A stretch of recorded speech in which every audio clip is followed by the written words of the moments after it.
This was the heartbreaking moment the judge sentenced Mrs. Mariam Sanda to death by hanging for killing her husband. Accordingly, I hereby sentence Mariam Sanda to death by hanging until she dies.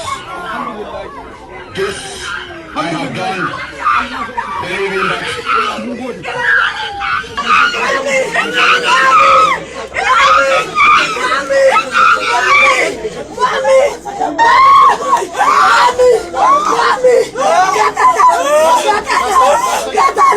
This case was one of the most televised or followed-up cases in Nigeria, particularly because the victim was the nephew of a high-profile person in the country. At the same time, the suspect also had a powerful and well-connected mother. It all started on the night of November 18, 2017, when one Ibrahim Mohammed visited his friend Biliaminu Bello and his wife Mariam Sanda at their residence in Maitama, Abuja, the capital city of Nigeria. While there, Ibrahim and Biliaminu spent time in the sitting room, watching TV and smoking shisha. Some minutes later, Mariam came downstairs to call her husband, Biliaminu, to join her upstairs, which he did. A few minutes later, Ibrahim, who was still downstairs, began to hear some noises upstairs, but he didn't make a big deal out of it. The noise and commotion went on for quite a while, until Mariam sent someone to come and call Ibrahim downstairs. When Ibrahim went up to see what was going on, to his greatest surprise, he saw the couple holding each other's clothes on the neck as they dragged and quarreled. Ibrahim, who was both shocked and confused by what he witnessed, told the couple to stop the fight and then asked Mariam what was going on. Mariam then asked him to tell his friend Biliaminu to divorce her right away. This came as yet another surprise to Ibrahim, but this was just the beginning of the drama, which would later end in a life-changing tragedy. Ibrahim pleaded with Mariam to let go of her husband and to exercise patience so that they could sort things out, but Mariam replied that she was not going anywhere until Biliaminu divorced her. When Mariam finally let go of her husband, she reportedly picked up a bottle by the side of the door and then broke it on the wall. She went straight towards her husband and attempted to use it on him, but Ibrahim quickly intervened by holding her hands, which allowed Biliaminu to go from behind and collect the broken bottle from her. After collecting the broken bottle, Biliaminu went downstairs to dispose of it, while Ibrahim closed the door and tried to talk Mariam into stopping the fight with her husband. Unfortunately, Mariam turned deaf ears to all pleas and then vowed that she wouldn't stop until Biliaminu divorced her that night. She went on to threaten that it was either he divorced her or she would cut off his manhood. As Ibrahim continued to plead with her, Biliaminu entered the room once again and Mariam immediately followed him, insisting that he must divorce her that night. Biliaminu was said to have kept quiet throughout the whole commotion and provocations. Now, seeing that her husband was ignoring her, Mariam got more upset. She picked up a perfume bottle and then broke it on the table. She approached Biliaminu once again to use it on him, but he held her hand and then collected the bottle from her. The couple reportedly began hitting each other until Biliaminu pushed her on the bed and then went downstairs, but Mariam immediately followed him. While Biliaminu was still sitting in the living room, Mariam entered the kitchen and took a knife. She approached her husband once again, but Ibrahim took the knife from her. She then proceeded to carry a table knife, which Ibrahim also collected from her. It was said that Mariam attempted to pick a knife about 3 or 4 times that night. Biliaminu was reported to have suffered minor cuts and injuries while trying to disarm his wife. He was said to have also had his finger bitten by his wife during the fight. Now, due to the violent nature of the quarrel between the couple and how unrelenting Mariam was, Ibrahim had to call Biliaminu's uncle and cousin to come and see if they could restore peace. When the uncle arrived, he spoke to the couple and urged them to let go of their grievances, at least for the night, to which they both agreed. After calm was restored, Bilyaminu and Ibrahim went to the pharmacy to get his injuries treated, after which they went to an ATM to withdraw money for the repair of Mariam's car. The two returned around 11 p.m. and by that time, there was calmness in the house. Ibrahim and the uncle stayed for a while before deciding to leave the couple's residence around 1 a.m. that night. Bilyaminu, who escorted the two visitors to see them off, told them that he did not want to return to the house until Mariam was asleep. Ibrahim got home that night, but some hours later, he received a call from Bilyaminu's brother asking him to come to Maitama Hospital, that his friend Bilyaminu was dead. Ibrahim rushed down to the hospital where he saw his friend lying on a bed with a stab wound on his chest, shoulder and thigh, and also bite wounds on his stomach. Both families of the couple were present at the hospital. After Bilyaminu's corpse was deposited in the mortuary, the family left for the police station to file a report. However, while on their way to the station, Mariam's mother and brother, together with the policeman in their car, were said to have diverted to the couple's residence. The policeman who followed the two to the house was made to stand outside in front of the car while the mother and brother went upstairs. Mariam was said to have confessed to stabbing her husband to the doctors, but later changed her story when asked to write a statement at the police station.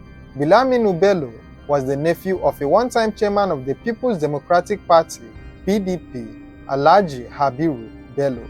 His marriage to Mariam was his second, as he was said to have divorced his first wife in order to marry Mariam in 2015.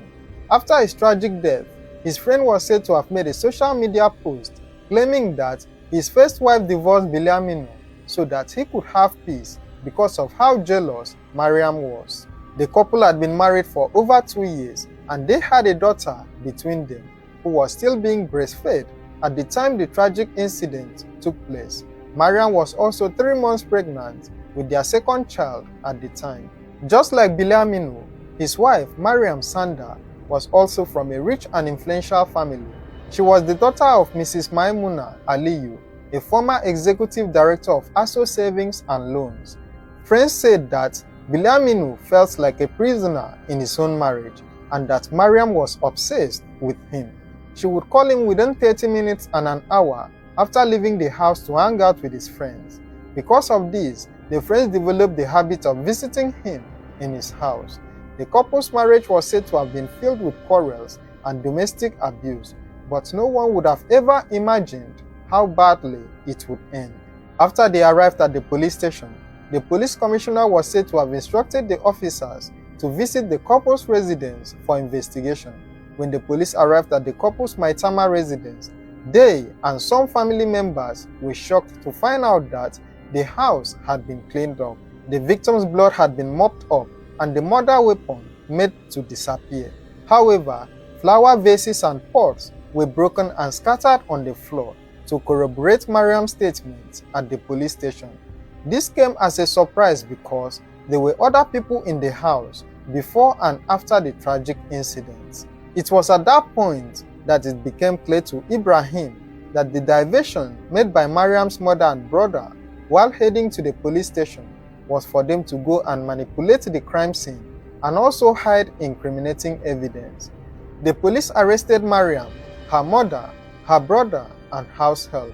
Mariam was charged with the murder of her husband, while the other 3 were accused of causing the evidence of the offense to disappear by cleaning the blood from the crime scene with the intention of shielding Mariam from legal punishment. They were arraigned in court 5 days after the incident, and this marked the beginning of a long and controversial legal battle that would take over 2 years to conclude.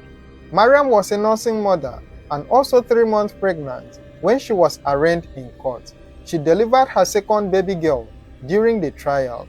The judge granted bail to the 3 other accused persons, but rejected all bail applications filed for Mariam until she had a major health concern. Interesting things happened during the trial. One witness was said to have disappeared after arriving at the court, while Mariam's lawyers also withdrew from the trial. In January 2019, over 1 year after Bilyaminu's death, Mariam took the stand to give her own account of what happened that night. She told the court that on that particular evening in November 2017, she took her husband's phone to make a call, and while going through it, she discovered the nude picture of a lady on the phone. She then went downstairs to call the deceased so that they could talk about it. In the course of the discussion, things escalated and they got into an intense argument. She claimed that the argument continued late into the evening and that around 11 p.m., she went downstairs to take her phone charger from the living room. While about to do so, her husband pushed her and she fell and broke his shisha bottle, causing the water inside to spill on the floor. Bilyaminu then tried to pin her to the ground, but he accidentally slipped and landed on the broken shisha bottle. She claimed she removed the broken bottle from her husband and then covered the wound with her scarf before rushing out to call for help. Mariam denied threatening to stab her husband with a knife and also labeled the testimony given by Ibrahim and the other people present in the house as false. However, her claim of Bilyaminu falling on a broken shisha bottle was disputed when witnesses testified that the shisha bottle was unbroken on the morning of the incident before the police arrived, which meant that it was only broken after Bilyaminu's death. An autopsy could not be carried out, and the alleged reason was that the crime scene had been cleaned up before police arrival. Mariam's mother, her brother and house help pleaded not guilty and were set free by the judge. The police couldn't find the murder weapon nor an eyewitness who would testify to seeing Mariam murder her husband that night. However, the judge used the testimonies of Ibrahim and others, as well as the doctrine of last seen, which states that the last person to be seen with the victim bears full responsibility for what happened to the victim. On January 27, 2020, Mariam was found guilty of murder and then sentenced to death by hanging. Her sentence was followed by a huge burst of emotion, both from Mariam herself and her family members. She appealed her sentence about 11 months later, but lost the appeal. She then proceeded to the Supreme Court in November 2022 to try and overturn her death sentence. This was a very tragic case. Do you think the verdict given to Mariam was too severe or deserving? Let me know your thoughts in the comments below. Don't forget to like, share and subscribe to this channel for more true crime stories. Thank you for watching and stay safe.